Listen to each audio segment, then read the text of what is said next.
Вообще по диплому я врач-педиатр. 27 лет я проработала в педиатрии в Узбекистане, в Ташкенте. То есть у нас я закончила Октябрьский мединститут, но по распределению мы попали туда. И вот работала 5 лет на скорой, а потом уже поликлиника, стационар, все это вот в течение 27 лет. И вот в 2010 году, когда обратно перешла в Казахстан, то есть родители у меня Сарагача, я пошла в санаторий Сарагач работать. И там, естественно, терапия, физиотерапия, да, вот переквалифицировалась, да, специализацию прошла. И сейчас эта специальность физиотерапевт у нас сейчас называется реабилитолог. То есть у меня и детский реабилитолог, и взрослых реабилитология. Реабилитология – это значит, мы выводим человека из его состояния, реабилитацию проводим после каких-то тяжелых заболеваний, да, после операций, после травм, после хронических заболеваний. Вот, в общем, это физиотерапия, так скажем, да.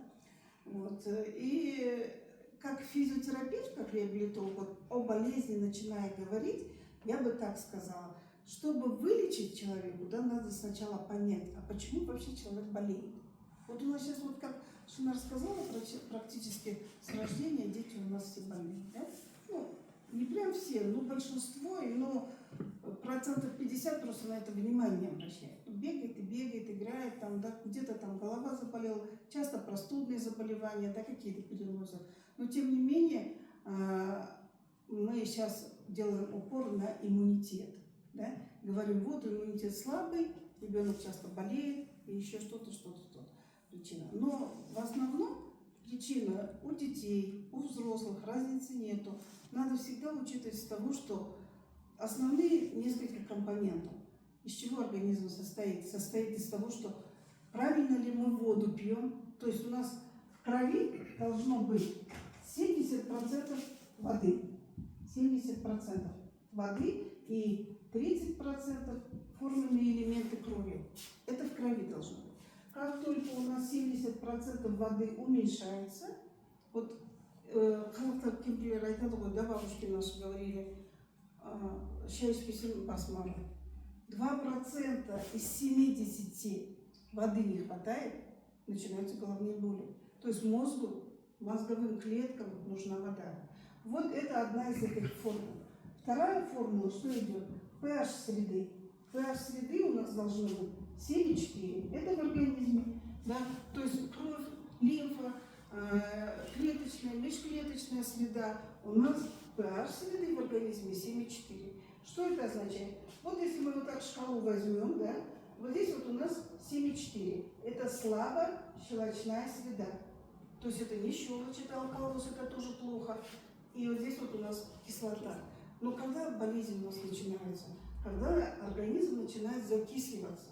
То есть, с одной стороны, воды нет, с другой стороны, мы организм закисляем. Вот у нас вот эту шкалу, если мы разобьем вот так вот, 6,5, здесь у нас 6, здесь у нас 5, например, да?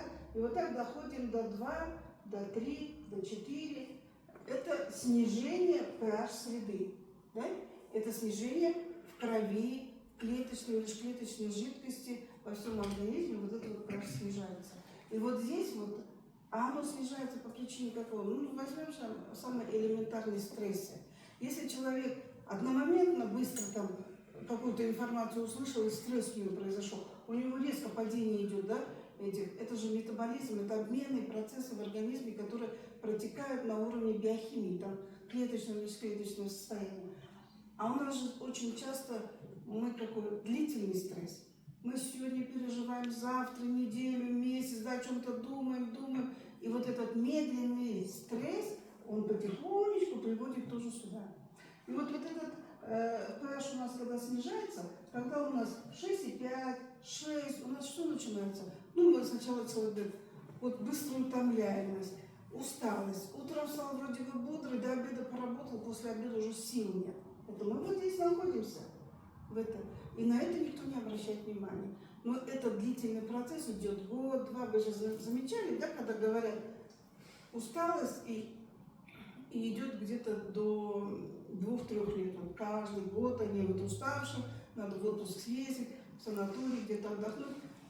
чуть-чуть отдохнули, бодрость набрали, а потом в течение года опять мы в этом кругу опять усталость и все прочее. Но это затягивается, в организме эти процессы дальше продолжаются, и тут, и мы вот сюда уже приходим, это что у нас хронические заболевания. То есть вот этот вот стресс, вот эти все процессы, которые, они где-то у нас застревают, то ли почку повреждают, то ли там печень повреждают. Тут еще плюс питание идет, да, его образ жизни, его мышление. Даже человек, если неправильно мыслит, то есть если он негативный, да, если он что-то все ему не нравится, он озлобленный, так скажем, на жизнь, так скажем, да, вот денег нету постоянно, и он какой-то весь напряженный, злой, такой негативный, вот это тоже же внутренний стресс. И вот здесь вот тогда уже вот начинаются различные хронические заболевания. Вот сахар повысился, давление поднялось, понимаете как? Наша медицина, наше образование у нас симптоматическое. То есть, когда я в Советском Союзе еще училась, закончила в 80-х годах, конечно, у нас там было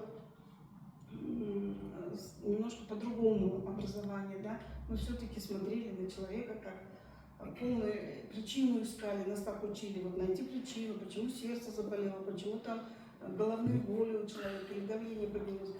Сейчас на данном этапе вот состояние Министерства здравоохранения идет на ВОПы. ВОПы – это врач общей практики.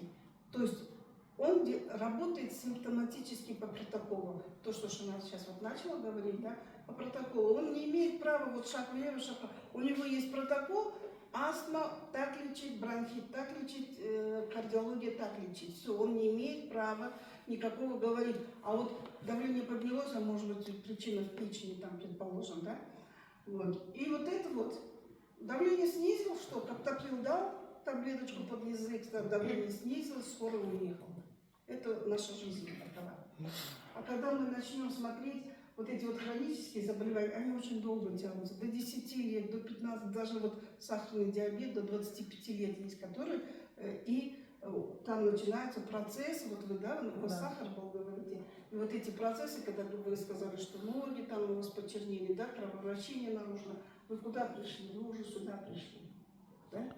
То есть у вас закисление в организме настолько, что клетки начинают уже погибать. Вот это и есть почернение нога, да, то есть мы симптоматически в жизни его видим, но мы ни один врач, ни одни поликлиники, никто вам не скажет, а вы поменяйте pH, вот сюда придите, чтобы восстановить это все.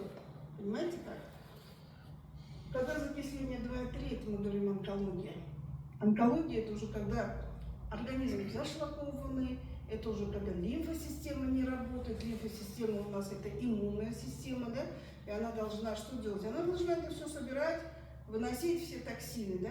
Но настолько закисление сильное, настолько, что клетки уже погибают, и уже когда погибшая клетка, она же живая, она уже труп, и идет трупные вот эти токсины, и состояние ухудшается. Понимаете как? То есть мы к этому пришли сами. Никто нам ничего не говорил. Переживали, не то делали, не так жили, воду не пили, и к этому пришли. Понимаете как? А то, что вот на стадии вот этих хронических заболеваний, то, что мы симптоматически лечим фармпрепаратами, мы усугубляем наше состояние. То есть мы, ну как скажем, вот у меня брат, например, родной, он лет 5-6 пил баралгин. Голова болит, баралгин. Давление поднимается, голова болит. Он пьет баралгин. Пришел к инсульту. Понимаете как?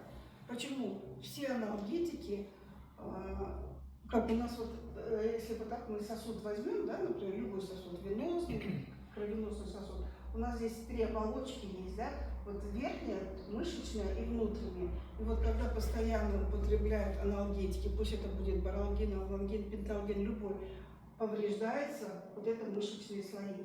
Понимаете как? И наши сосуды становятся хрустальными. Ну, так сказать, ломкие. 5 лет, 6 лет анальгин в день по 3 раза выпивает, голова болит, утром встала голова, а на самом деле давление поднимается. И поэтому, конечно, головные боли. И что привело? Сосуды стали ломкими, и вот вам инсульт, то есть где-то прорвало. То есть я о чем это хочу сказать? Я хочу сказать, что наше симптоматическое лечение к хорошему не приведет. Почему я об этом все вам говорю, чтобы вы это все поняли? Когда вы понимаете, что происходит у вас в организме, да, вы знаете, что надо делать. И вот здесь вот как раз таки, вот если, например, перевести вот с этой фармпрепаратов на наш хемохим, тот же самый сказать препарат, это же у нас получается, что растительный, во-первых, да, он не химия, он приготовленный экологически чистым, его состав, который восстанавливает вот этих на стадии хронических, на стадии начальной стадии онкологии восстанавливает клетки. А за счет чего? А за счет того, что восстанавливает pH. А почему мы говорим, когда химохим пьете, пейте воду? А чтобы вот это у нас было. Потому что без воды клетка, она что сделает? Ну, она пить хочет, извините меня. Про воду мы сейчас немножко отдельно поговорим, как надо пить, да? Но факт то, что вот это вот наше состояние. Плюс сюда еще что? Какие причины могут быть? Ну, наше питание, скажем, да? Что делают наши витамины, мы говорим, да, вот нам надо витамины, микроэлементы, там, еще что-то, да? Боимся жиры кушать, а нам жиры нужны. Жиры почему? Потому что, чуть-чуть отвлекусь от темы, да, я вам про жиры скажу. У нас нервная клетка, вот если она нервная клетка, вот здесь, да, и ее идет вот этот нервный, волокно, от мозга к нашей руке, когда мы должны, вот, я должна ручку взять, я так тянусь, я же не думаю, мне надо руку потянуть, чтобы вот это взять, да? Мы это делаем машинально, подумали и взяли. Почему идет это? Потому что у нас импульс пошел. И вот это вот наш вот этот нерв, дендрит, он сверху состоит из полиненасыщенных жирных кислот. То, что мы говорим, омегу надо пить, да, вот это вот. Но, извините, а наши бабушки, дедушки, мы как по эволюции у казахов, да, вот эти куркмайдитун, правильно же? Вот самые ненасыщенные жирные кислоты. Что происходит, когда сейчас у нас модно стало жир не кушать, масло не кушать, там еще что-то не кушать. У нас истончается вот эта верхняя оболочка, а верхняя оболочка это что? Это изоляция. Вот если возьмете электрический провод, да, там металлический провод, это где идет ток, здесь тоже идет ток. 2-3 милливольта. И вот эта вот изоляция, когда вот этих ненасыщенных жирных кислот не хватает, здесь пробивает. И вот этот импульс до сюда не доходит, до руки, до мышцы, которая должна работать. Понимаете как? И вот поэтому мы начинаем что делать? Мы начинаем вот ненасыщенные вот эти вот омега-2, омега-3, 6, 9, мы начинаем их пить.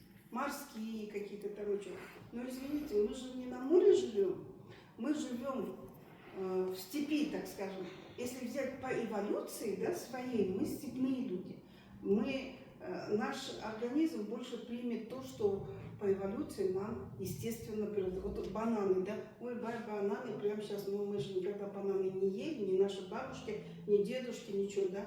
Но, наша трава, которая сейчас вот здесь происходит, то, что употребляем, это, конечно, нам более естественным путем.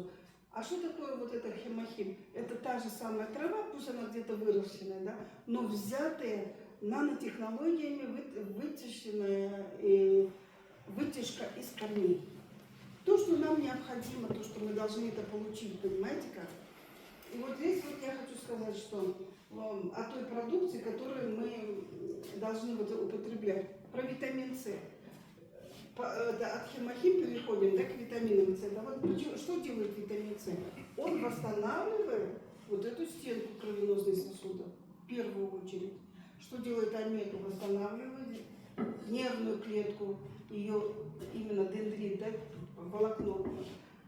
Мы говорим, если о суставах, да, турмацин. Турмацин тоже, он что делает? Он восстанавливает у нас суставы. Вот про суставы тоже очень интересная вещь, когда вот, многие говорят, там мне укол сделали, ввели жидкость. Я вам так скажу. Вот мои все 85 килограмм, под 90, так скажем, да, держат мои колени. Правильно же? Если мои колени будут слабыми, это разве 90 килограмм их выдержит? А что происходит у нас, когда говорят, ой, там укольчик сделали и стало хорошо? вот эту массу мою, чтобы держать, наша физиология, коленный сустав очень мощная, крепкие связки. И в коленном суставе вот такой вот сустав стоит, да, и здесь вот есть суставная жидкость, которая для того, чтобы гиалиновая ткань очень гладко, спокойно, без всяких трений проходила. И вот тут у нас происходит, что когда делают укол в сустав, вот этот прокол, маленький прокол от иглы, оно снижает давление внутрисуставное. Вот это, ну как колесо от велосипеда, проколол, да, от машины, и оно сдулось. И вы больше это давление на место не сможете поставить. Ну какое давление внутри? Давление вышло, все спустилось. И вот этот сустав, вот он держался жидкостью, он что? Съехал. Одна поверхность на другую села. Да, какой-то момент будет, когда велись жидкость. Будет это трение. Эта жидкость, она в процессе движения израсходуется. А дальше что? А дальше опять тот же самый процесс, когда нарушается сустав. А уже и давления нету, которое бы держало, да, сустав. И что происходит? Потом дальше идут на операцию. Из-за того, что вот это трение, повреждение пищевой ткани, наросты какие-то, все-все. И до такой степени, что идет, уже гиалиновой ткани нет, хрящей нет, и кость двигается с костью, трение идет. Конечно, будет потом, что делать, операцию менять на титановый камень. Вот теперь у нас есть препарат Турмацин, я хочу сказать, очень хороший, там он состоит, МСС есть, это сера. Она что делает? Она как раз таки восстанавливает вот эту хрящевую ткань. Но можно же его пройти без уколов, да, пропив вот этот Турмацин. Понимаете как? Но для этого нужно 70% воды. А у нас к воде что относится? Мы тут начинаем говорить, чай пьем, да, я пью. Ты воду пьешь? Да, я пью. Что ты пьешь? Я вот с утра 2 кружки воды выпил, в обед я там полчайника чая выпил, там на ужин компот, еще что-то такое, да. Я вам скажу, организму нужна чистая вода. Вот это чай, компот, там что-то кисели, там еще что-то, супы, это питание, девочки, это к питанию все относится. Тот же самый, ну скажем, зеленый чай. Там очень много витаминов, например, да. А организму, нашим клеткам, там миллиарды этих клеток, они настолько обезвожены, им нужна вода. И вот тут вот расчет идет какой? Тут идет 30 миллилитров воды на килограмм веса.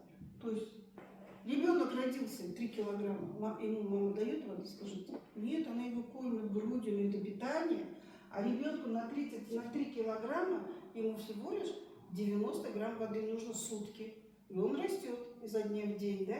И это количество воды должно быть увеличено. Понимаете как? Вот я как педиатр, еще в советское время, мы это мамам говорили. Ложечкой капни между кормлениями. Ребенок, вот мы говорили раньше, 3 часа, 2,5 часа должны кормление выдержать, да? Ребенок заплакал, проснулся. Дайте ему водичку, и он успокоится, и обратно уснет.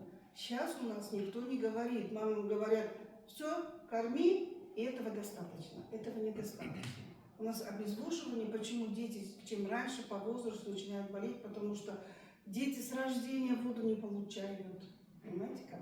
А вы заметили, дети, те, которые 2-3-летние, они уже когда бегают, где-то играют, прибегают, и они с крана там берут кружку и воду пьют. А мама говорит, ой, там вот компот стоит, давай компот пей, компот, да? Вот кушать джуграу это сущее, потому что интуитивно организму не хватает воды. И он пьет воду. Дайте ребенку воды. Понимаете как? Дайте взрослому воды. И вы рассчитайте свой, пожалуйста, кто 60 килограмм, литр 800, это ваша суточная доза воды. И эту воду надо тоже правильно пить. Это не значит, что ее вот так литр взять и выпить. Вы с утра проснулись, выпили там кружку воды, это уже там, скажем, 150 грамм, да? Ну, 150 это 100 грамм. И дальше остальные ваши 1800 миллилитров воды вы распределяете между едой. Утром позавтракали, после еды через полчаса, ну если легкий завтрак, и до обеда, до еды за полчаса останавливаете. И пьете как? Пьете мелкими глотками каждые 5-10 минут. То есть таскаете вот с собой бутылку и выпиваете. Правильно? вы так насыщаете. Если образно вот это сказать, я вам могу так сказать. Вот стоит горшок цветов, да, прям засохший с землей. Если вы туда литр, пол-литра воды нальете, там вода все выльется, и сухая земля как была, так она и останется. А если капать туда, в эту землю, каплями, ну, пусть будет полдня с утра до обеда, и она напитается водой. Понимаете как? Вот образно получается, наш организм тоже нужно вот так потихонечку, мелкими глотками отпаивать организм водой. Но вот эта вода, она должна быть между едой. Понимаете как? Потом в 12 вы садитесь обедать, значит вы 11:30, ну или в час, 12:30 вы заканчиваете воду пить, потом вы пообедали, и потом уже, если у вас плотный там с мясом такой плотный обед, то вы должны через 1,5-2 часа начать воду пить. Потому что у вас в желудке пища сейчас переваривается. Понимаете, вам там нужна соляная кислота. А у нас часто дети так бывает, что когда кушают, воду забивают. А потом, естественно, это приведет к гастритам. Почему? Потому что соляная кислота, желчная, вот этот пузырь, который выделяет желчь, ферменты от поджелудочной железы, они выбрасываются именно во время еды. Когда в желудок попадает пища, в этот момент все эти соки выходят. И что происходит в желудке? В желудке перетирание. Эти мощнейшие, эти желудочные соки, все это перетирает пищу. И вот эта перетертая, кашицеобразная еда, она уходит в кишечник. Понимаете как? А если там эту желудочную вот эту кислоту стаканом воды разбавить, концентрация его уменьшится, и, конечно, он переварить полностью, ну, мясо, скажем так, не сможет. Понимаете как? Поэтому во время еды воду пьете после еды или до останавливаете. Ну, это, как бы сказать, профилактика желудочных вот этих заболеваний. Вот еще вы, может быть, сами даже наблюдали, когда у ребенка там или у человека, ну, вот это поносит его, да, там все это рвота, обезвоженность идет, и дают там смех, то ли там регидрон, да, и мы что делаем? Чайными ложечкой отпаиваем, то есть организм надо напоить. И вот это напоить, это должно быть мелкими глотками. Понимаете как? То есть вот это вот все у нас в отделе. Вот это вот то, что вы поняли, это pH среды. Но это pH среды, это у нас не только это у нас кровь, лимфа, клеточная, межклеточная жидкость. И вот когда у нас хватает достаточно воды, вот это все pH будет выравниваться. Что закисляет у нас в организме? У нас в организме закисляет, как я сказала, в первую очередь, это наши стрессы, да, а во вторую очередь наше питание. Все наши ГМО, да, все газированные напитки, все, что... Ну, у нас сейчас весь супермаркет, так скажем, весь химический. Почему? Потому что для продления продукта, содержания, чем больше он там простоит на полках, тем как бы это ход маркетинговый, да? Ту же самую минеральную воду, ну, скажем, сараварскую, сараварская вода сама на самом деле, она идет, знаете, с минусовой, вот это pH, окислительно-восстановительный потенциал у него с минусом, то, что нам нужно организму. Что такое окислительно-восстановительный потенциал? ОВП мы называем его, да? Вот окислительно-восстановительный потенциал. То есть вода, заряженная с отрицательным зарядом, она что делает? Она отдает свой заряд, а у нас же все клетки, обменные процессы протекают, когда заряды отдаются электроны и забираются. Вот если у нас вся еда у нас плюсовая, так скажем, да, вот газированная вода, где СО2 растворенный, да, для того, чтобы сохранить его в супермаркете, оно, конечно, на плюсе идет и забирает от наших клеток энергию, забирает от наших клеток электроны с оболочки его верхней. А вот если у нас вода, вот именно сараварская, она идет с минусом, да, у нас в крови идет ОВП потенциал минус 100 в клетках, а там оно идет даже 150-200. И вот в этот момент, конечно, она отдает свою энергию и отдает электроны свои. Ну, это уже биохимия, так сказать. Ну, вы чтобы понимали, что вот эти газированные все абсолютно напитки, СО2, просто элементарно подумайте, это углекислый газ, который организм удаляет из организму, да? То есть из легких мы выдыхаем СО2. А когда мы пьем растворенный СО2 в воде, мы что делаем? Попадая в желудок, СО2 попадает в кровь, и в крови накопление СО2 получается повышенное, то есть закисление идет. А это повышенное, это вот можно так сказать, вы глубоко вдохнули и долго не дышите, вы можете минуту не дышать, да, и у вас СО2 накапливается в крови. Вот это состояние и есть, когда вы пьете воду, то есть перенасыщение СО2. И вот это закисляет ваш организм.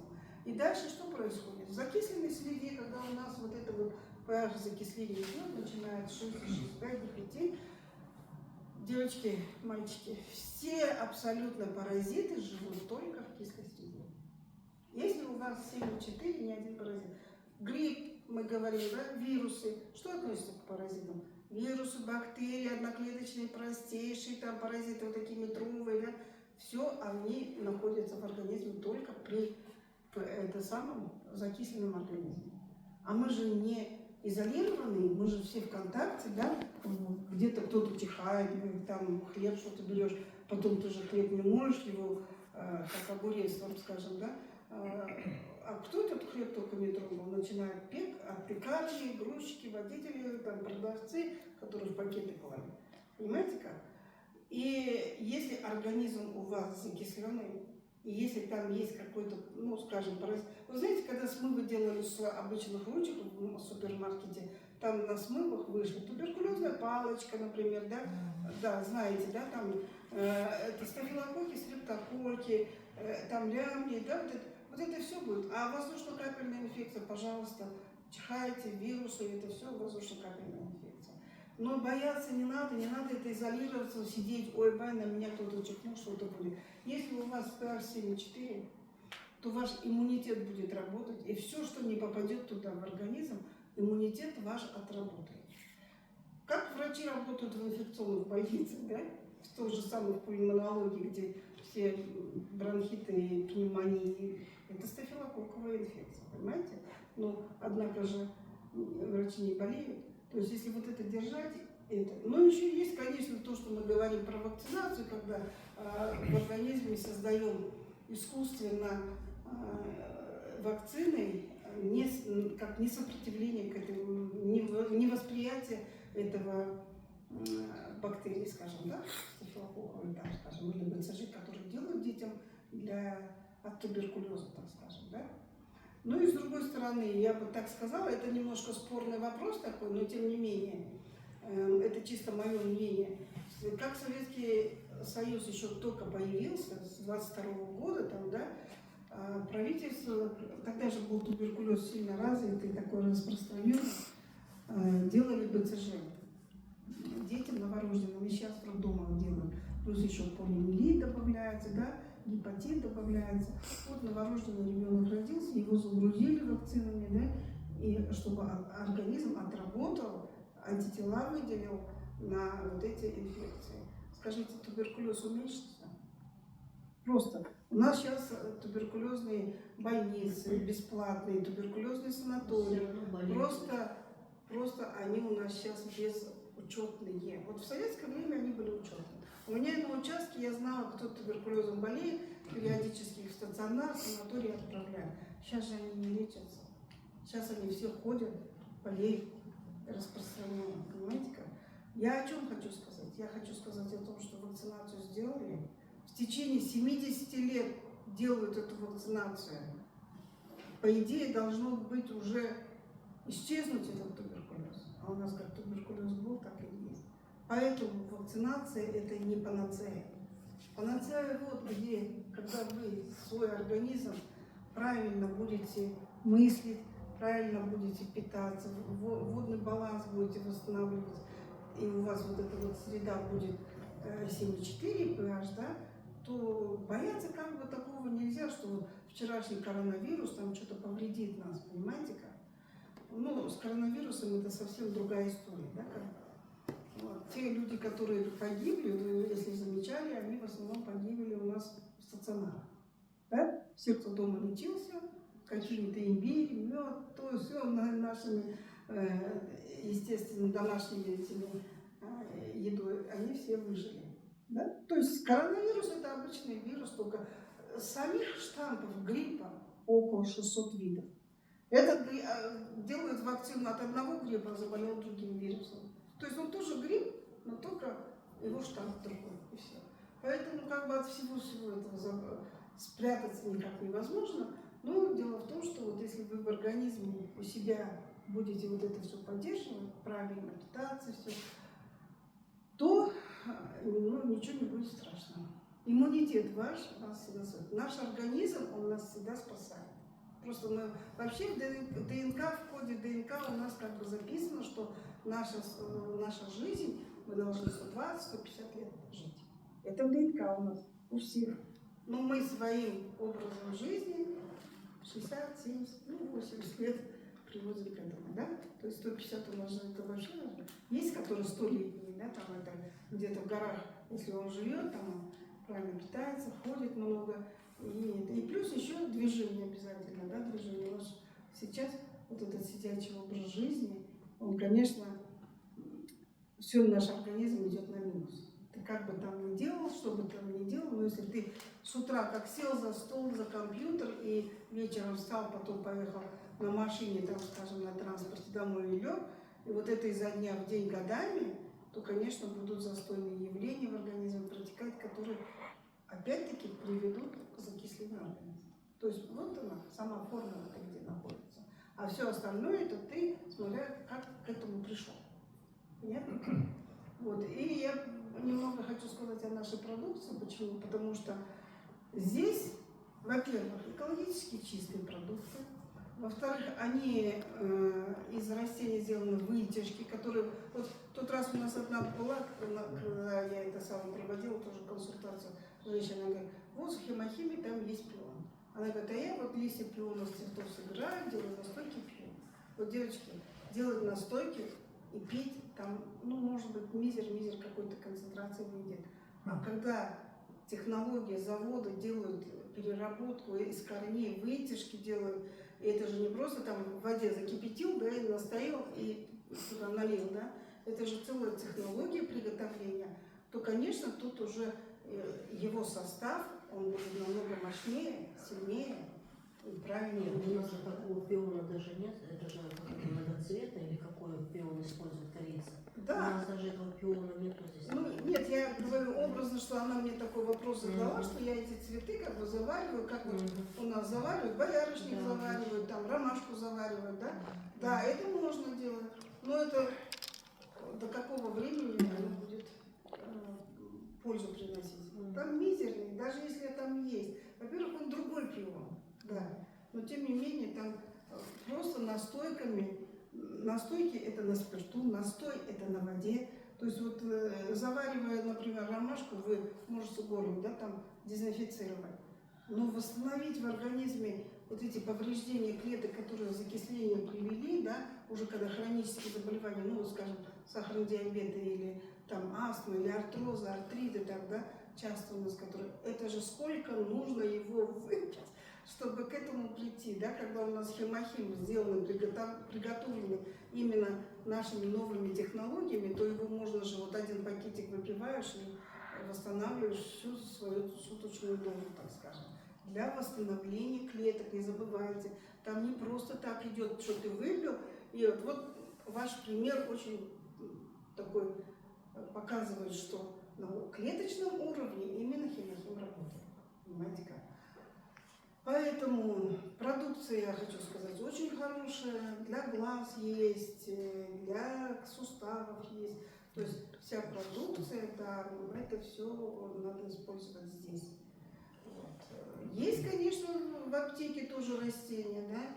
Но вы, девочки, вот смотрите, у нас есть вот метрогил, метрит, да, они как... Вы любое лекарство берете, да, вы смотрите, аннотацию читаете, смотрите его основное вещество. Основное вещество везде у всех одинаково. Просто разные государства, разные фирмы. В процессе изготовления ставят другое название. Почему? Потому что они не могут взять и поставить то же самое название аналгин, или панталгин, или там еще что-то. Как вот эти китайцы же делают, Adidas, Abibas сделали, все это, они свою фирму сделали.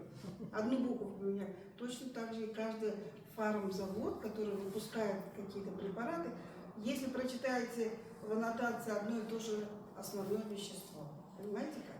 Поэтому здесь точно так же вот идет, что вот если вы хотите растения там взять, да, зерде у нас есть, там вот чаи какие-то, да, их пить. Они же просто у нас собранные, высушенные и делаем настойки. Настойки это завариваем и пьем. Или же это сделано новыми технологиями, когда берется вытяжка, самая необходимая, и вы выпиваете в одном пакете там тот же самый сок нони, например. Вот про сок нони я даже сейчас в тот раз прочитала такую вещь, как он снимает алкогольную, там, наркотическую зависимость. Понимаете как? Сок нони, его срок приготовления только 8 месяцев. Его очень обширное, широкое такое это действие, да, захватывает даже вплоть до того, что снимает вот эту наркотическую зависимость. От курения, от алкоголизма, там, ну, от наркотиков. Там. Зависимость же она разная бывает. Та же самая зависимость сидеть и целый день на компьютере игры играть. Это зависимость, а не у кого? У детей наших. Понимаете? И вот это вот состав, он почему такой мощный, да? Он не то, что там он его отвлекает, там, он организме дает энергию в организме, что ребенку не хочется сидеть вот этот целый день, да, ему хочется двигаться, что-то бегать. Вот он попробует сок не дать ребенку, ну там детям до подростка пол пакетика, да, 1/4 или 1/3 по возрасту, подросткам можно пол пакета, да, взрослым по одному пакету в день с утра. И вы посмотрите, что у них подвижность, у них энергия появляется, им хочется куда-то выйти, в футбол поиграть, где-то побегать, понимаете как? И он про эту зависимость от этого компьютера потихонечку уходит в связи с тем, что у него энергии больше стало, у него интереса больше появилось, понимаете как? Вот в таком плане он не действует, как вот эти наркотические вещества, там валиум, да, делают это все. Он работает на это действие его происходит только вот таким, скажем, окольным путем. Более таким щадящим путем. Без вот этих вот прямых там психологических каких-то зависимостей снимать. Понимаете как?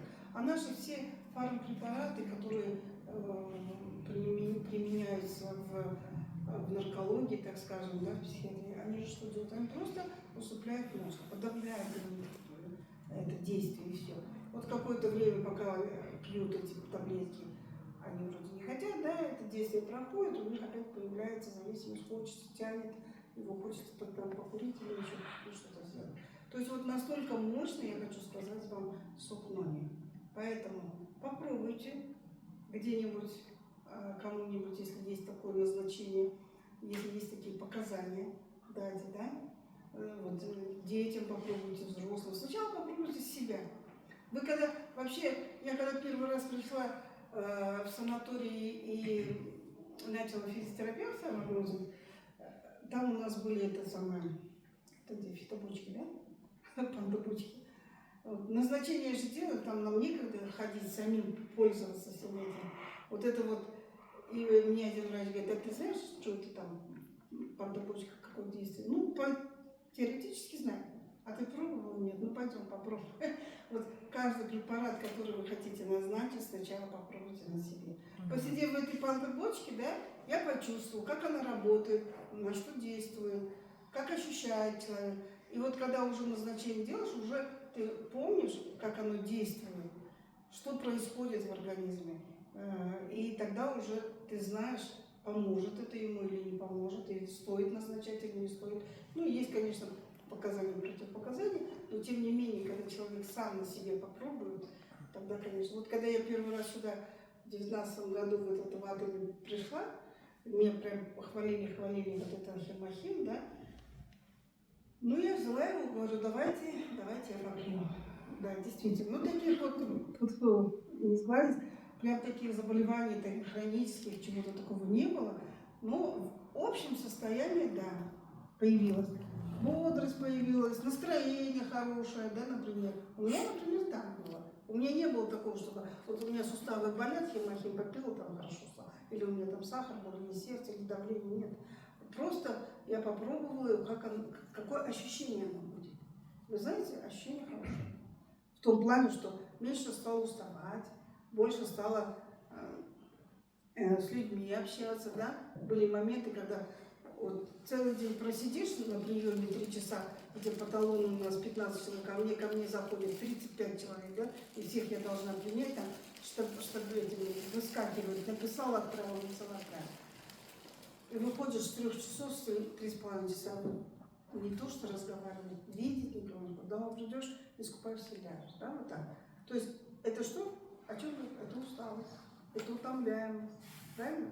Вот это было как раз начало вот здесь, где-то у меня начиналось, да. И вот когда я уже хемохимию попила, я почувствовала, что у меня нету, после 3-часового приема, где 30 там, человек принимаешь, и потом выходишь или еще с коллегами о чем-то чай попьешь, поговоришь. А когда раньше, быстрее домой было, да? Вот. И действительно, я вот в начале хемохим пропила так сразу подряд 3 месяца. Ну, может быть, там 2 дней, 10-15 перерыв был, но тем не менее, как бы подряд. И, конечно, организм я почувствовала, что у меня много чего изменилось. То есть сердце где-то вроде как покалывало, да? Еще, ну, какие-то мелкие чего-то, они все у меня исчезли, да, они прошли.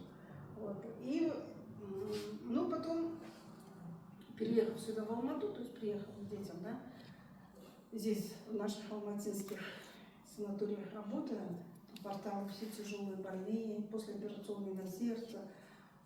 Там, конечно, я честно говорю, признаюсь, я в прошлом году забросила этот атоми. Утром побежишь, санаторий, да, наша работа такая, прибежишь, все. И вот год я атоми не занималась. Хотя с 2019 года по 2021 год у меня там было нормально, да? Там у меня уже структура пошла, все. Вот. Поэтому, о чем я хочу сказать, заключение таком, да? Продукция очень хорошая, испробованная уже, да? Как Шана говорит, уже завезли, мы уже тут имеем хорошие показатели, да? Видим это на лицо у нас, это уже можем показать таких пациентов, которые получили какие-то результаты. Это стоит делать или не стоит, верить или не верить, тут уже как бы все скинули, да, уже знаем, что это все помогает и хорошо действует. Просто надо пользоваться. И вот чтобы пользоваться, начинайте с себя, девочки. С себя, со своей семьи, со своих близких, с тех, которых вы рядом можете увидеть, что, как оно действует. А потом, конечно, назначайте. Ну, если, например, прям не можете назначать, боитесь, приведите, проконсультируем, скажем, расскажем. По маркетингу Шанар расскажет, по заболеваниям я могу подсказать, анализы какие-то посмотреть, обследования какие-то. Все это, пожалуйста, проконсультируем без проблем. Будьте здоровы все. Спасибо. Один вопрос задали по инстаграму, я прямой эфир веду, вот здесь совсем. Она беременная, дефицит витаминов калий, магний, D3, фолиевая, железо, витамин С, витамин В. Как пить, какой последовательности? Можно ли беременным? Вы знаете, беременным можно пить, да?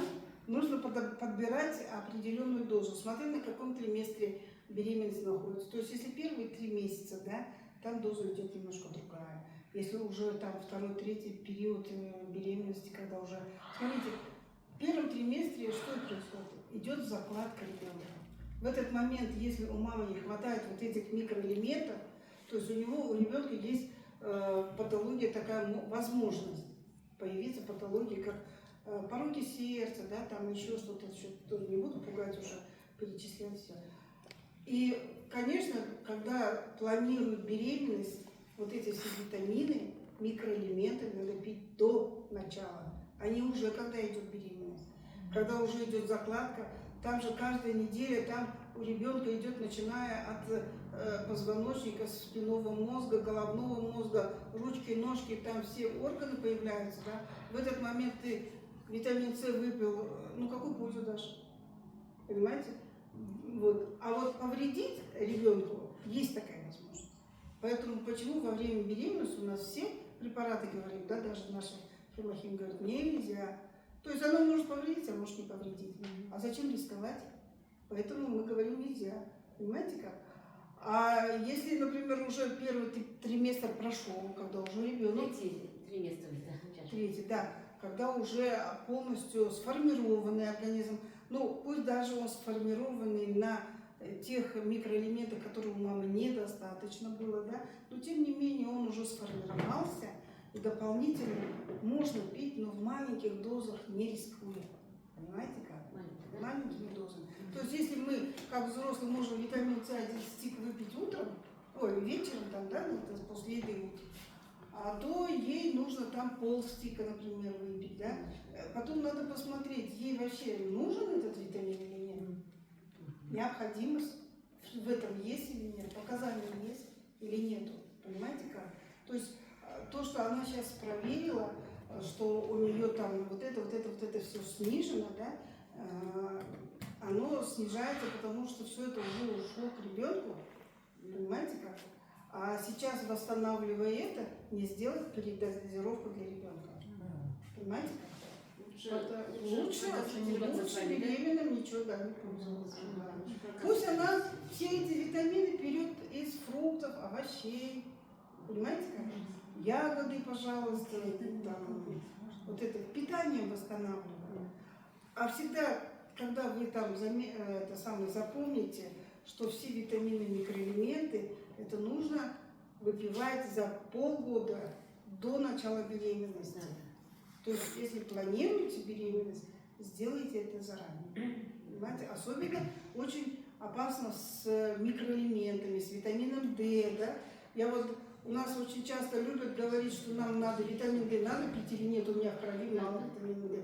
Девочки, я вам сразу скажу, с витамином D, особенно с детьми, очень будьте осторожны.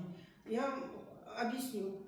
Мы живем в южном регионе, у нас солнца достаточно, у нас в коже вырабатывается, в меланине вырабатывается витамин D. Мы же не северные, ладно, там Петропавловск или где-то, где солнца мало. У нас солнца достаточно. Ну, в зимний период мы можем. У нас сейчас нету такого заболевания, как рахит, когда детям нужно витамин D, да? Такого нету. Там искривление грудной клетки, там, да, там О-образные ноги, там, из-за того, что из недостатка витамина D. У нас таких детей нет. А вот назначая им витамин D, если будет передозировка, если дозу правильно не подберете, то остановится ростковая зона костной ткани. Ребенок не будет расти. Понимаете? То есть я о чем хочу сказать? Недостаток можно исправить, передозировку избыток витамина D ничем не исправить. Как вы его из организма удалите? Его никак не удалите, но он повредит ростковую зону костного мозга, и на этом уровне кости не будут расти. Понимаете как? Вы чем рискуете? Витамин D, если недостаток, ладно, он новорожденный, положите ему солнечные ванны сделать. Вот окно закройте, перед окошком столик поставьте, сначала 2-3 минуты, на спинку, на живот поверните. Это время увеличивайте, например, в день один раз, там 3 минуты, 5 минут на следующий день, да? А уже когда он будет бегать, он и так будет на улице ходить, и он этого витамина D достаточно будет. Понимаете как? Поэтому вот, особенно с витамином D, у нас остальные витамины расходуются. Витамин С у нас расходуется в организме. Мы его получаем с питанием, и с питанием в организме он у нас, знаете, как идет, как метаболизм, который протекает для химических этих реакций. И он израсходовался, все витамины, все водорастворимые витамины, В1, В6, В12, там, все они у нас расходуются. Также и микроэлементы используются, железо используется, все, оно вот нам поступило, и оно у нас истратилось, оно не накапливается. Витамин D накапливается. Поэтому он где-то, если его не передозировку сделать, если подберете правильную дозу, то она тоже будет использоваться в правильном направлении. Но если вы сделаете, а вы же не сможете это сделать. Вот берут вот эти капли в аптеке, да, во-первых, это фармпрепараты, это химические, во-вторых, там очень сложно подобрать ребенку дозировку. Там 25 международных единиц идет. Надо в одной капле. Это вам надо рассчитать на килограмм веса, сколько капель надо дать.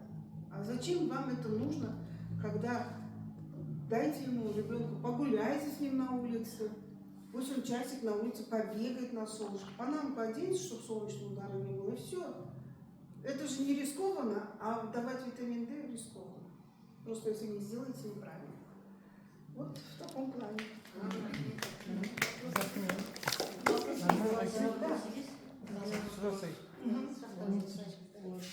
второй раз пришла, Ага. сегодня как специалист, доктор, как объяснили все. Первый раз я хочу применить на свое оздоровление химохим. Химохим и пробиотик уже заказ делали. Как правильно применять? Смотрите, давайте так начнем. Вот вы сейчас Еще немножечко... извините, Да. у них там есть инструкция? Да, есть, да, в каталогах есть. Но я сейчас вам скажу так. Вы сначала должны мне сказать, по какому заболеванию вам это Я назначается. скажу, у меня давление и сахар поднялся. Так, ага, инсульт не было. Вы что-то плохо говорите, дизартрия у вас, или вы сами так разговариваете? Я такая медлительная сама. Сами так разговариваете. Вот теперь смотрите, что делает химохим в организме, когда вы пьете. Он, во-первых, очищает организм в крови, в клетках, в межклеточной жидкости, убирает токсины. Это его первое назначение. То есть вот у вас сейчас сахар в крови, да, поднялся, то у вас идет интоксикация. Понимаете как? Вот эту интоксикацию убирает химохим. На первом этапе, что он делает, когда вы начинаете пить, это убирать в организме, очищать. Если простым языком говорить, очищение крови, так скажем. Понимаете, убрать эти токсины. Потому что сейчас у вас идет все это за счет интоксикации. Понимаете как? Вот сахарная интоксикация, сахар повышенный, естественно, он везде все загружает. А высокое давление, как вы думаете, от чего? Сейчас я вам объясню. От сахара. Вот теперь смотрите, как происходит. У нас в человеке 4,5 литра, ну, я имею в виду среднего взрослого человека, да? 4,5 литра крови. Из них где-то 1,5-2 литра находится в печени как застойном. Как застой. Что происходит? Организму нужно протолкнуть кровь. Во-первых, у вас сосуды сахаром забиты там, на пальчике, на мизинчике, скажем, да? И сердцу нужно протолкнуть туда кровь. Там же забито, там нарушение кровотечения, а ему туда надо доставить эту кровь. И что он делает? Повышает давление. А обратно венозная кровь, которая проходит через вот этот кругооборот такой, да, кровеносный, через печень проходя, там у вас 2 литра, 1,5 литра стоит, к сердцу приходит малое количество. И что опять?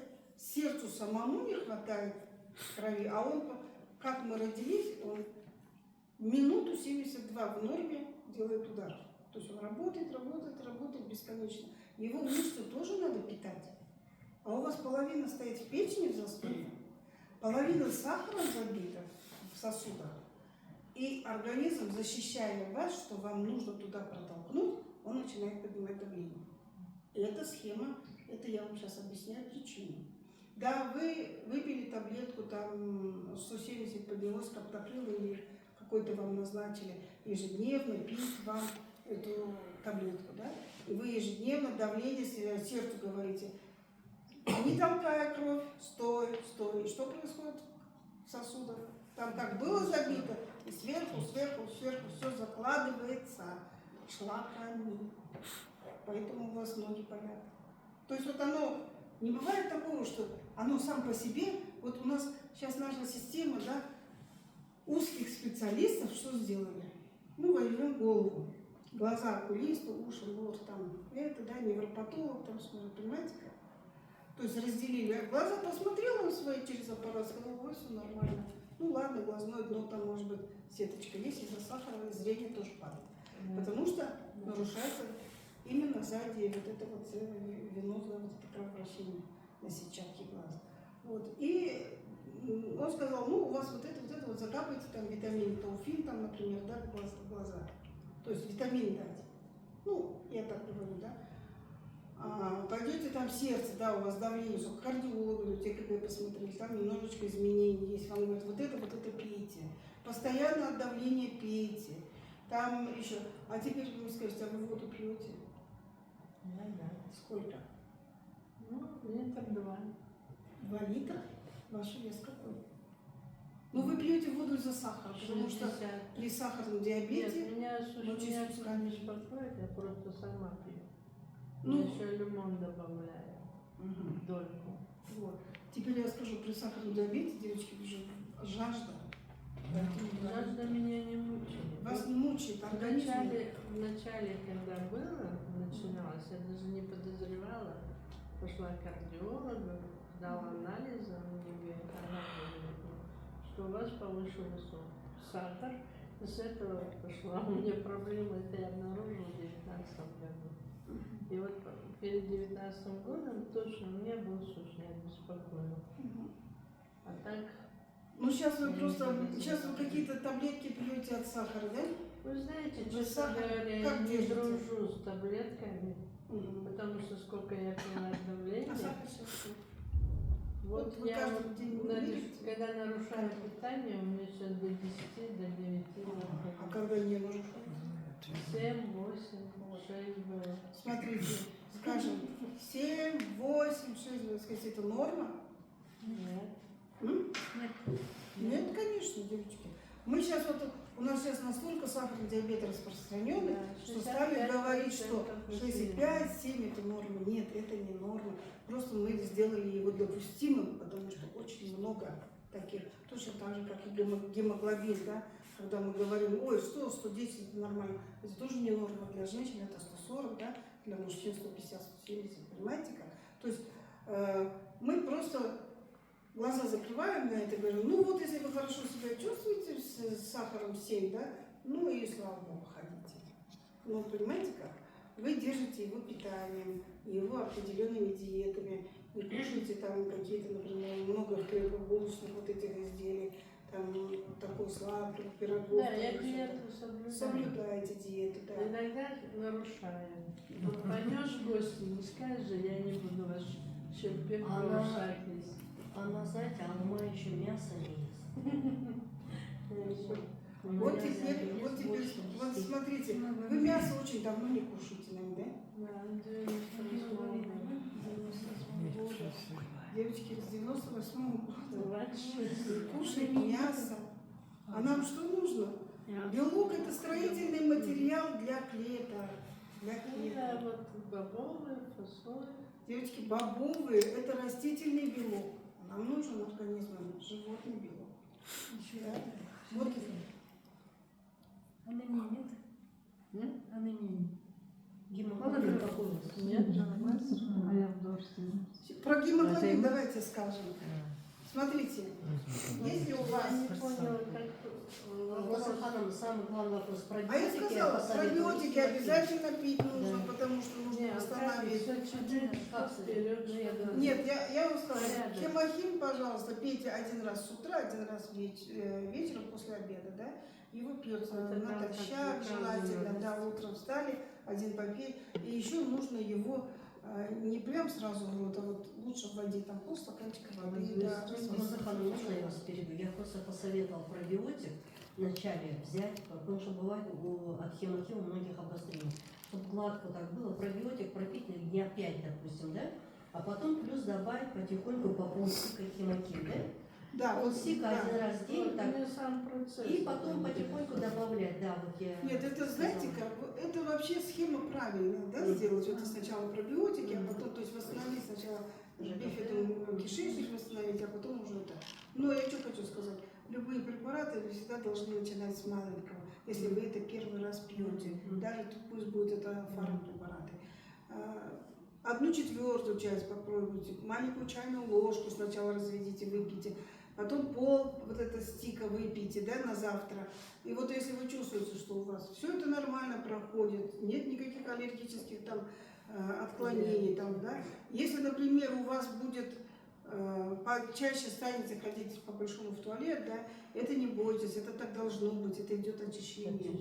Да, все, что у вас забито в кишечнике, будет выходить. Оно действует еще как немножко слабительное. Понимаете как? Поэтому потихоньку, медленно привыкая, да, начиная с 1/4 и в день сначала 1/4, потом половинку, потом целую, а потом уже через недельку добавить 2 стика в день. Я почему начала говорить 2 стика в день? Как бы, как положено, как правильно его пить. То есть 2 стика в день – это необходимость, это его инструкция, его метод применения. А индивидуально каждому, конечно, вы должны так подходить. Если вот, например, у вас очень длительно сахар есть, если у вас есть на какие-то препараты или на растения аллергия, то любое что-то новое, которое вы вводите, вы должны всегда это сделать медленно, проверять. Да. А пробиотики, пожалуйста, пробивайте 1 стик у нас как идет, да, его пробивайте За 2-3 часа до сна. Да? Вечером перед сном, на ночь. Пробиотик, да, он, смотрите, у нас кишечник – это второе сердце, можно сказать, да, там это сильнейшая, мощная иммунная система. Вот если вот пробиотиков у нас не хватает, что такое пробиотик? Вот наш пробиотик, там находится 10 этих ацидофильных бактерий и 2 вида бифидобактерий. Ацидофильные бактерии, они тоже каждый свою роль выполняет. Это не то, что там взяли, вот выпили, и это все, они все одинаково. Одни защиту делают, одни восстанавливают клеточное питание, третьи там делают расщепление этих, да. А есть даже те, которые паразитов убивают, токсины выводят. Вот 10 видов ацидофилов, да, каждый выполняет свою роль в кишечнике. И вот вы, когда вот это восстанавливаете, да, вот это все начинает работать. Естественно, может быть немножко поносы, так скажем, да, этого не надо бояться. Потом обязательно нужно жидкость пить, чтобы это все выводилось в клетку. Как надо помыть клетку? Ну, вот я всегда образно говорю, если вы дома полы не моете, у вас будет чисто, подметаете все, но без воды, без полы не помоете. Клетку тоже надо помыть, но ей надо вот эти 70% воды дать. Понимаете? Пробиотики – это положительные бактерии. Но они не то, что положительные, они то, что нам в организме нужны наши, родные наши бактерии. Они когда погибают? Когда антибиотики получают. Если вы раньше когда-то антибиотик получали, вы убили микробную флору и убили наши бактерии. Понимаете как? Пусть это будет 10 лет назад, но этой флоры сейчас у вас нет. Или в малом количестве. Понимаете как? Вот когда вы начнете пробиотики пить, эти пробиотики начнут у вас в кишечнике жить, да? То есть не 1-2 стика, а вот как полный курс лечения, и у вас полностью восстановится кишечник. Вы увидите, что у вас и сахар начнет. А почему? Вот мы говорим, витамины вы кушаете, я кушаю, говорит, все и салаты кушаю, фрукты кушаю, а у вас недостаток идет вот какой-то беременный, да? Всех микроэлементов не хватает. А потому что все, что она кушает, а в кишечнике не всасывается. Понимаете как? Да, она кушает. Но она как по трубе прошла, потому что нет наших бифидобактерий, которые работают на молекулярном уровне, чтобы вот эти все наши микроэлементы, витамины, белки, жиры, углеводы всосались. Нам нужны вот эти бифидобактерии. Бифидобактерии ацидофильные. Понимаете как? Поэтому, когда у вас, если кто-то в практике скажет, вот я все кушаю, но у меня вот этого не хватает, обратите внимание на кишечник. Значит, у него проблема в кишечнике. Вообще, ну, 80% у нас, наверное, заболеваний начинается с кишечника. Как только там что-то сломалось, тут начинается уже. Ну, это диагноз уже. Это последний вагон. Диагноз – это вообще последний вагон, так скажем, в этом поезде, да? Понятно, да? Да, Как еще видите? вопрос. Ага.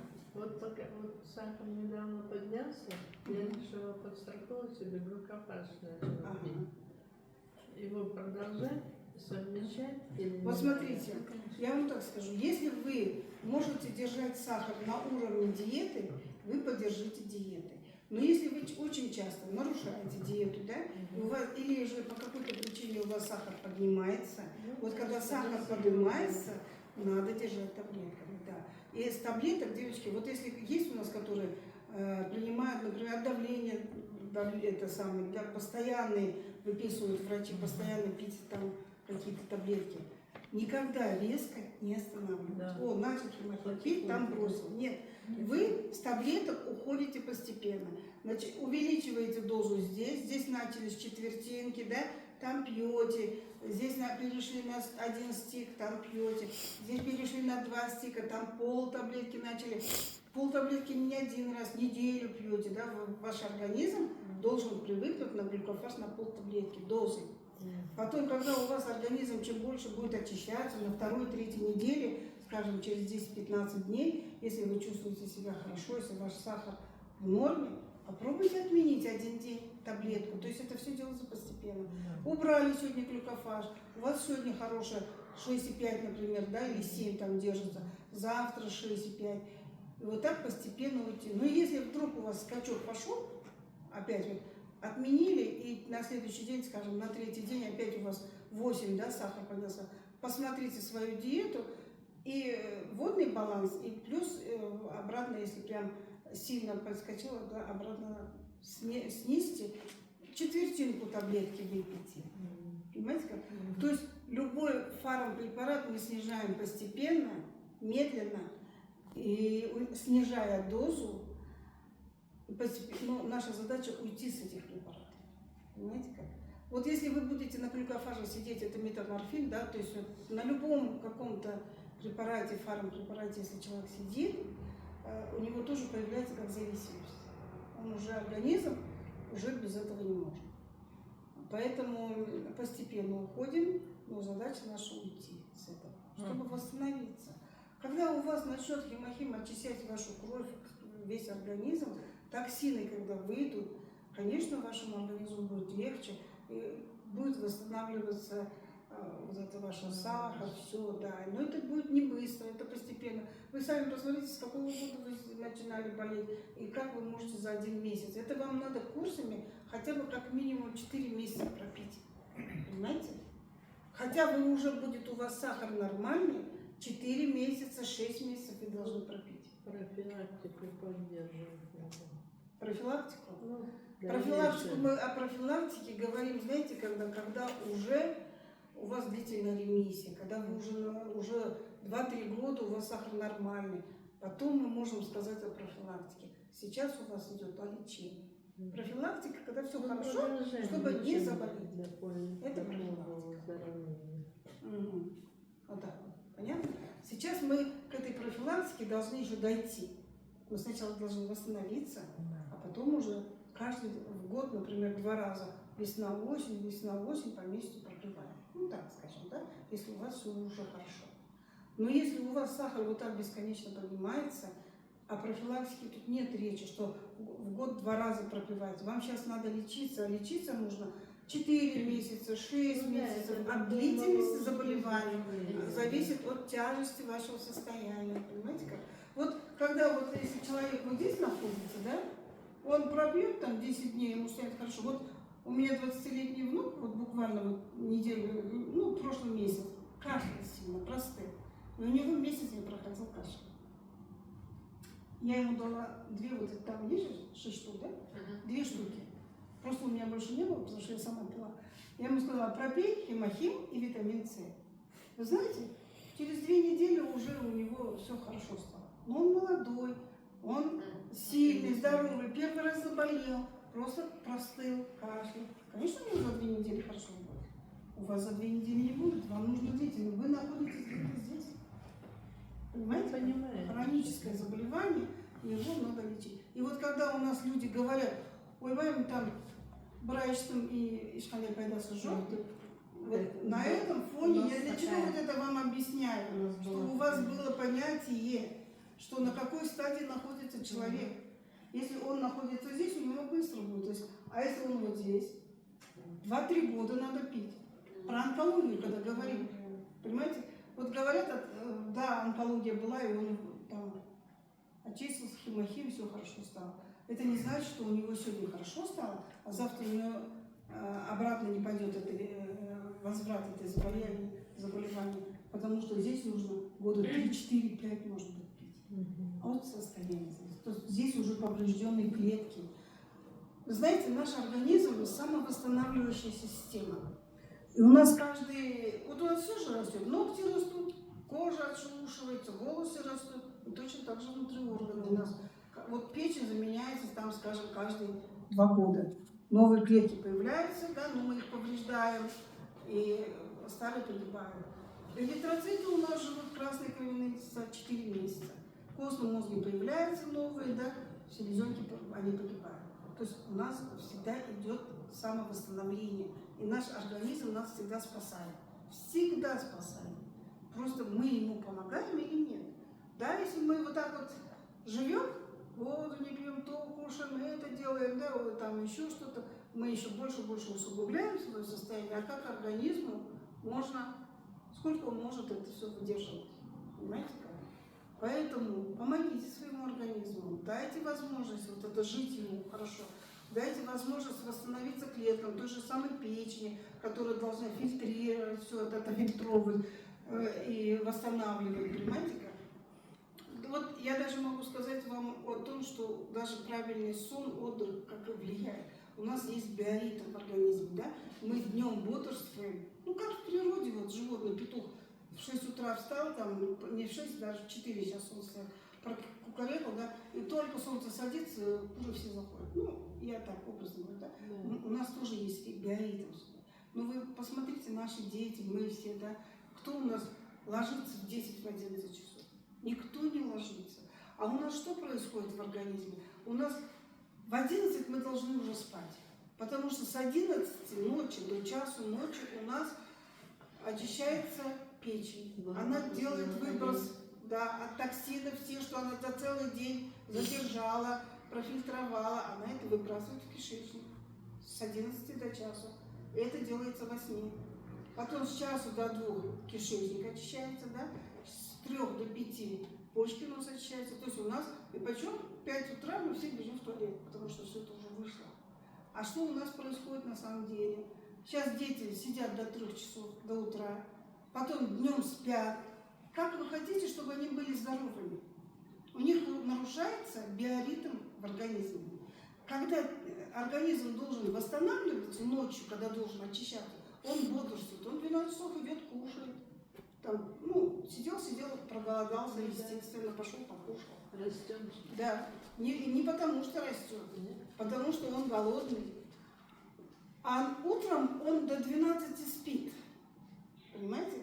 Когда он должен бодрствовать, когда он должен активно что-то делать. А он потом просыпается, 2 часа еще пошатается по кухне туда-сюда. И у него бодрость начинается после 4 дня. Скажите, о каком здоровье можно говорить? Это же не один день.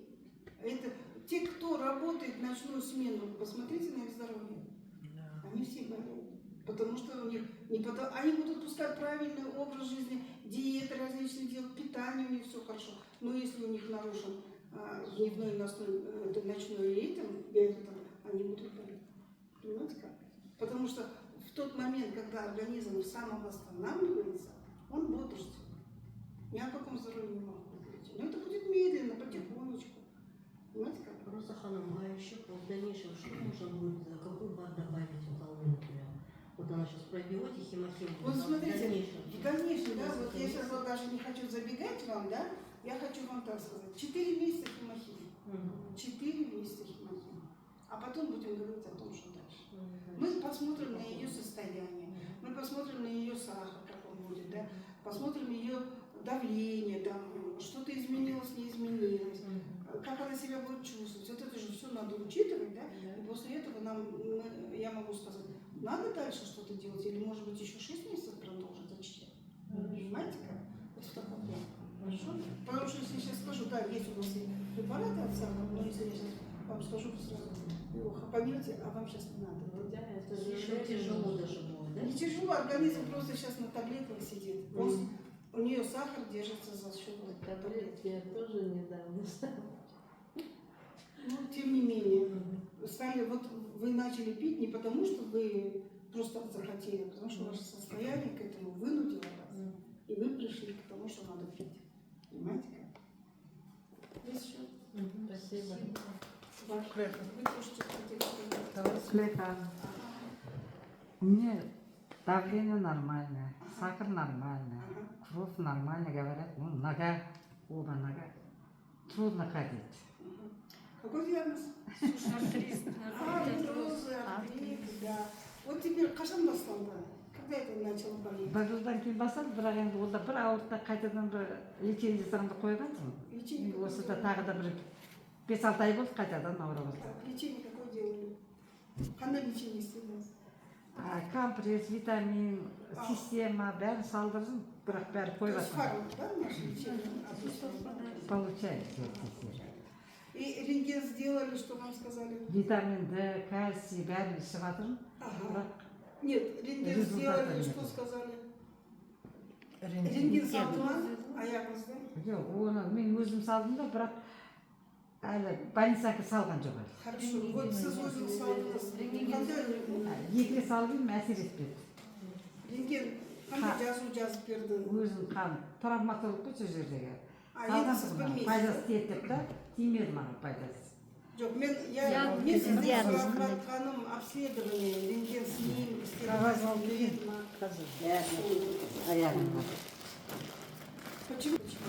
Потому что здесь очень много зависит от длительности заболевания, да, от того, что, какое она обследование прошла, и что вот там видели. Ну, может, МРТ сделали, или же рентген сделали снимки, да?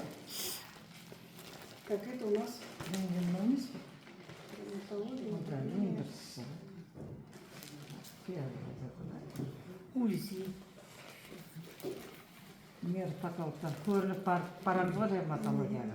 Ревматолог или нет? Ревматологияға барып қойды. Невропатолог. Бірақ басым енді мен тоқтамай шулайды. Вот смотрите, невропатолог здесь пишет, дегенеративные изменения поясничной области, нейромышечной здесь у нее идет на рентгенограмме левого коленного сустава, предыдущего.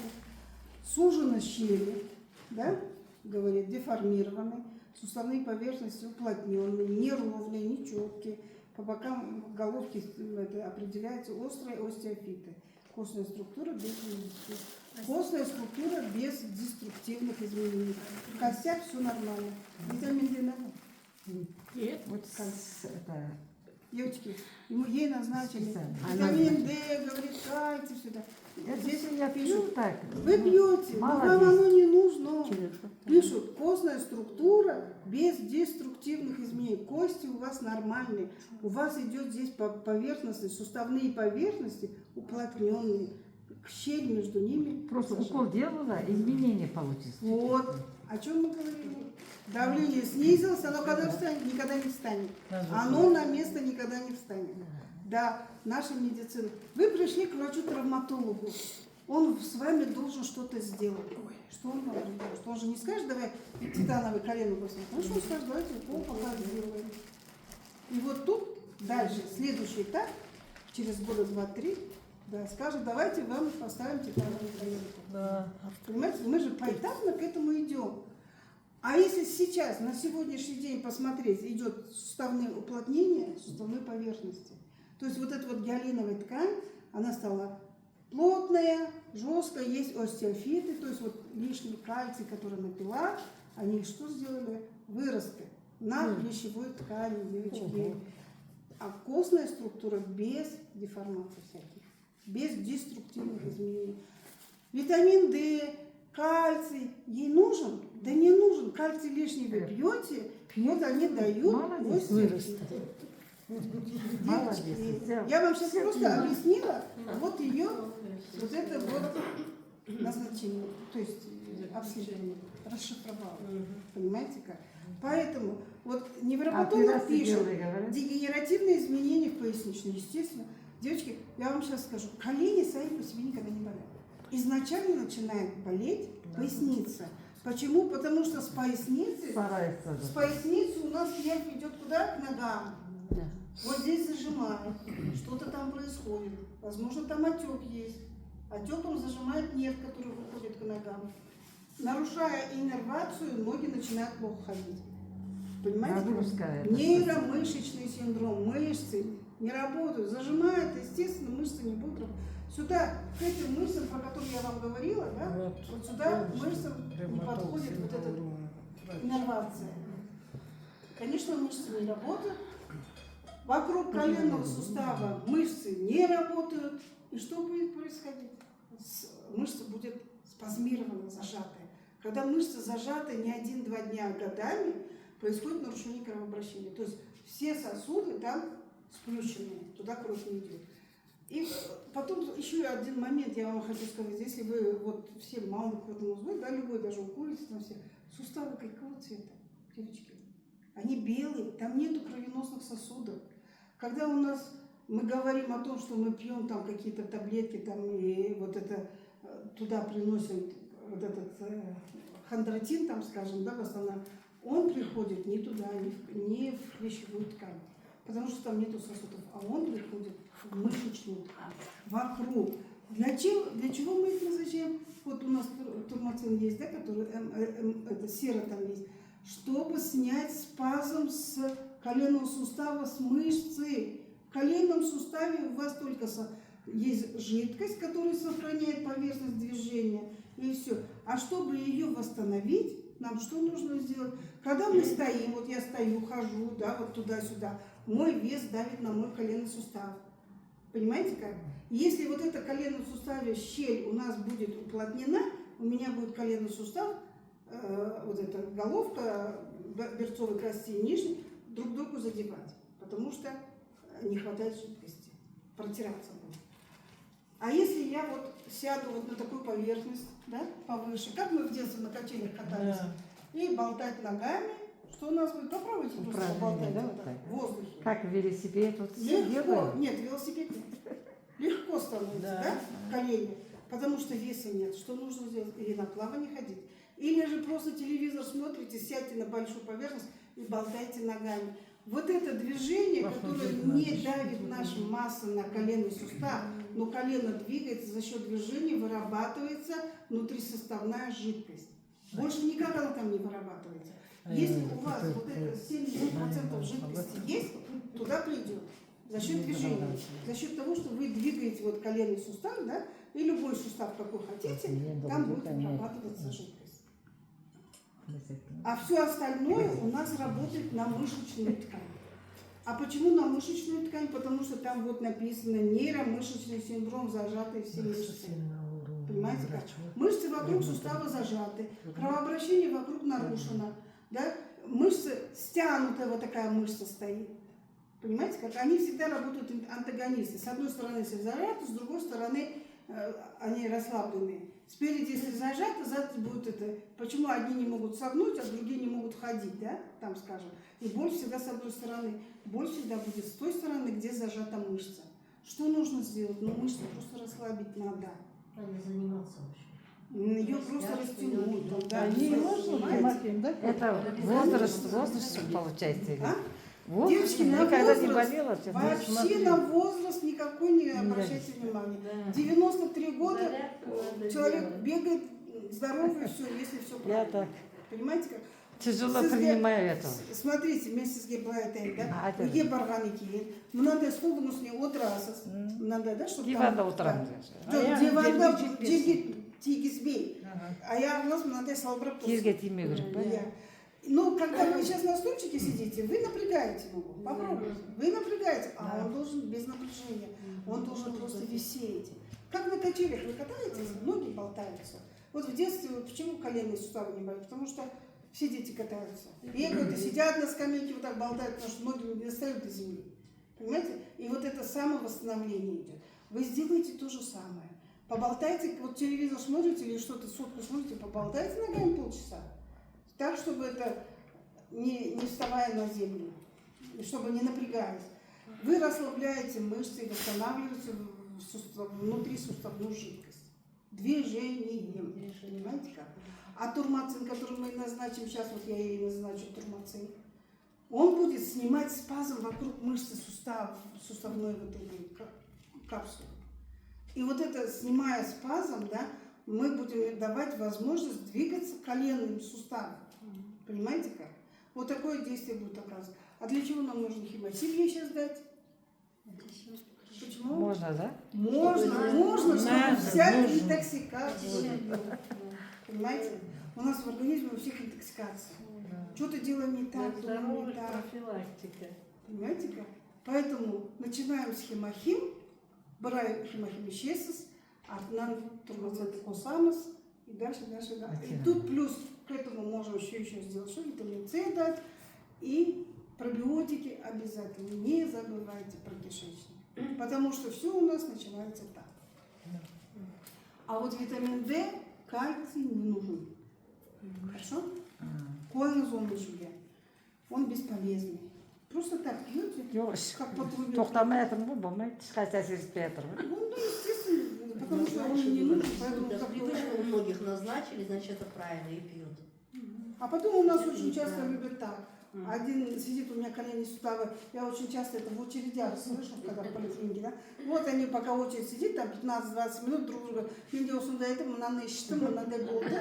И после этого менде часто, сондай ма, да, я тоже этого. Yo'q, qo'ymay Было bir такое, но это жизнь Да, наша. да. А вот если я скажу, она врачу не поверит. Но если соседка, которая на скамеечке рядом сидела, она yo'q, не qo'ymay bir operat jasaymiz deb pastaydi qo'y meni. И это, қараңыз, травматологтың Bir мамасы жыл вот сондай. почти. Его это специальность. Если вы к хирургу пришли, что он вам скажет? Отрезать. А если вы пришли к терапевту, он назначит таблетку. Понимаете, это же узкая специализация. Каждый делает свое дело. Это он за этим зарабатывает деньги. Просто можно я перебью. Российского врача как-то смотрела, я он говорит, ну что вы идете к врачам, ну что вы, вот больные, нам не нужны здоровые, пейте БАДы, говорит, вот так. Действительно, вот где-то шутка, где-то, а то Ну, сразу, девочки, вот про БАДы я вам хочу сказать, да? ну, проверено. Да, вот БАДы, что это такое? Вот, ну, очень много сейчас компаний вышло, да? И очень много БАДов. БАДы, это как бы вот биологические активные добавки, да? Но они БАДы БАДом рознь. Есть, которые действительно хорошие. Вот я сама, да, вот, ну, по своей как бы профессии, да, я не только же в этой компании, да, по своей жизни, я и в Коралловом была там очень долго. В свое время я 25 лет проработала паразитологом. У нас нету специальности паразитологии. Но у нас 99% диагнозов это паразиты. 1% это травмы. Дальше уже дело свое делают. И есть еще такие паразиты, которые нами контролируют наше мышление. Паразиту хочется кушать, мы идем и кушаем сахар. Сладкий. Он хочет. Ему глюкоза нужна, энергия нужна. Паразиту нужно, чтобы вы замечали, дети, одни возбужденные бегают от тормоза, да, кричат такие. Это тоже паразиты его так заставляют бегать. А другие вялые. Утром проснулись, там, ну, обычно вот в школе или в детском саду, к обеду уже никакие, постоянно сидят, ничем не интересуются, ничего, ни игрушки не нужны. Есть? Это другой вид паразитов, который говорит, не бегай, сядь, не трать энергию, мне твоя энергия мне нужна. Понимаете как? Вот я 25 лет проработала паразитологом, ну, в свое время, когда в педиатрии была. И по ходу своей, как бы, деятельности я просто обратила внимание на тех детей, когда делаешь анализы. Вот в анализах никогда паразиты не выйдут.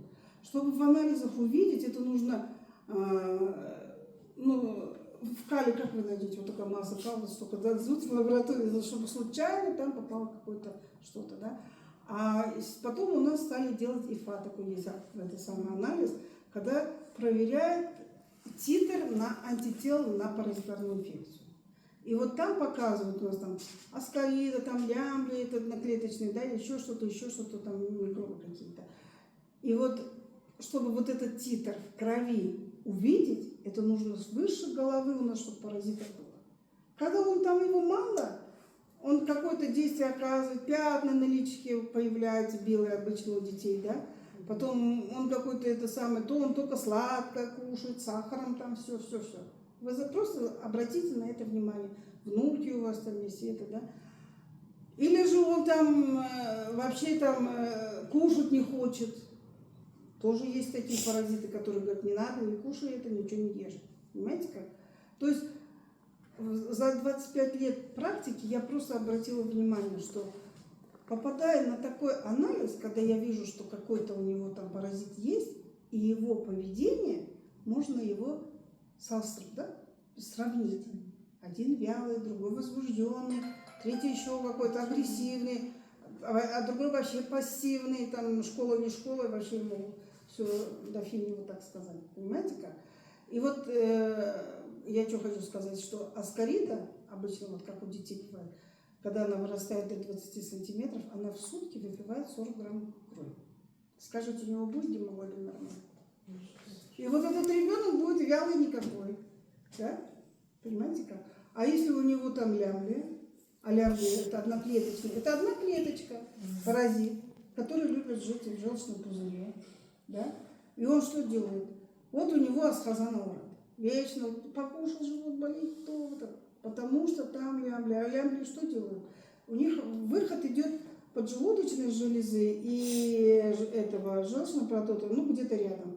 Они же ходят туда-сюда в гости друг к другу. Они повреждают, попадая в проток поджелудочной железы, попадая в поджелудочную железу, они повреждают ее. Они же питаются нашими клетками, нашими клеток сольками, да? И они повреждают, а потом говорят, а что у нас сахар повысился?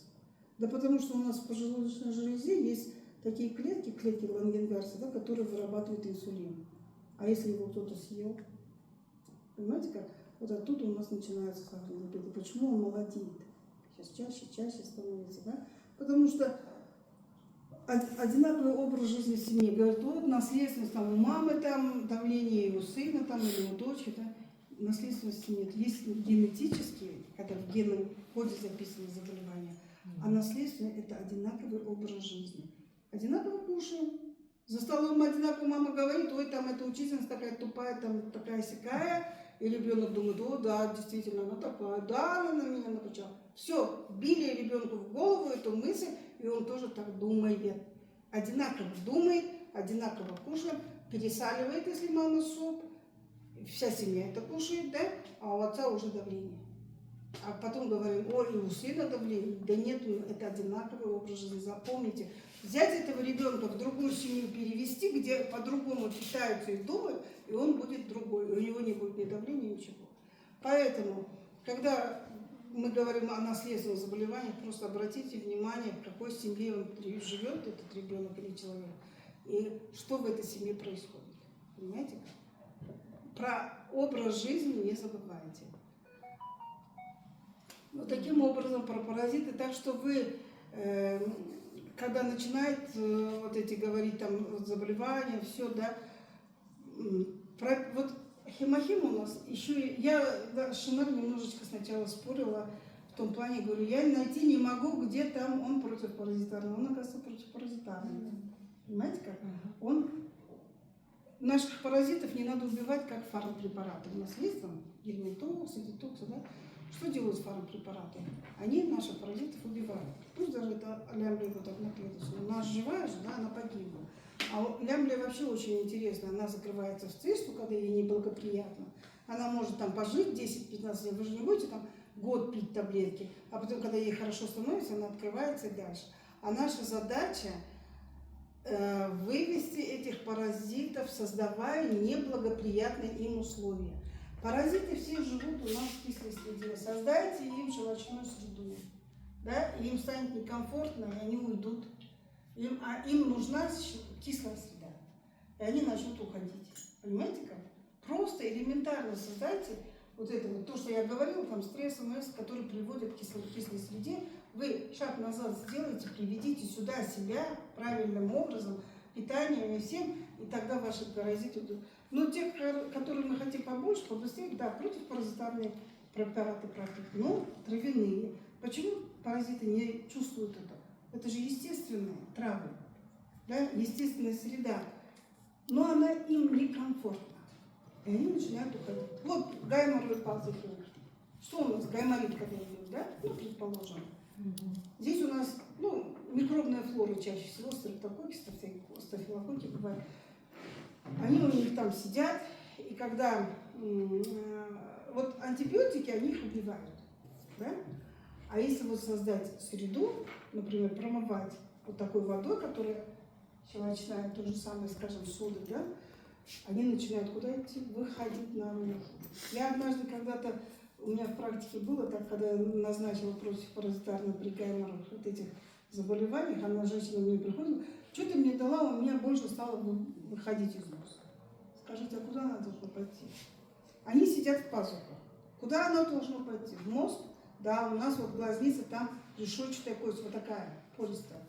Если туда пойдет вверх, пойдет в мозг. Конечно, наша задача вытащить его наружу. А у нее из носа больше потекло, она говорит мне надо нафтизин закапать, чтобы все это прекратилось. Все, туда загнать всех обратно.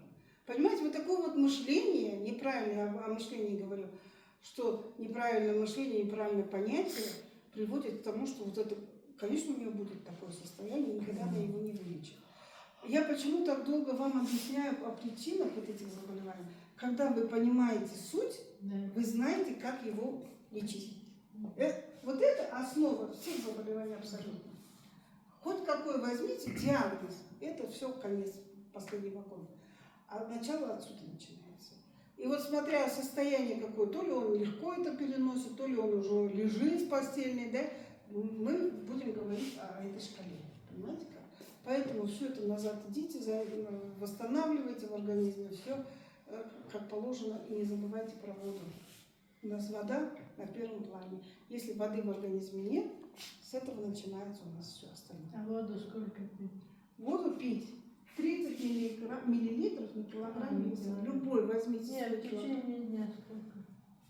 Вот у вас, вы сколько весите? 160. Не может Ой, 60. 60. 60. Умножаем на 30. Сколько будет? Литр? 800. Литр 800. Вы литр успеете до обеда выпить очень спокойно, мелкими глотками, потихонечку до обеда. 800 грамм после обеда. Ну, вечером не надо на ночь, там, до 6 часов, так скажем. Еще я думаю, в 16 году мне операцию сделали, удалили желчный пузырь.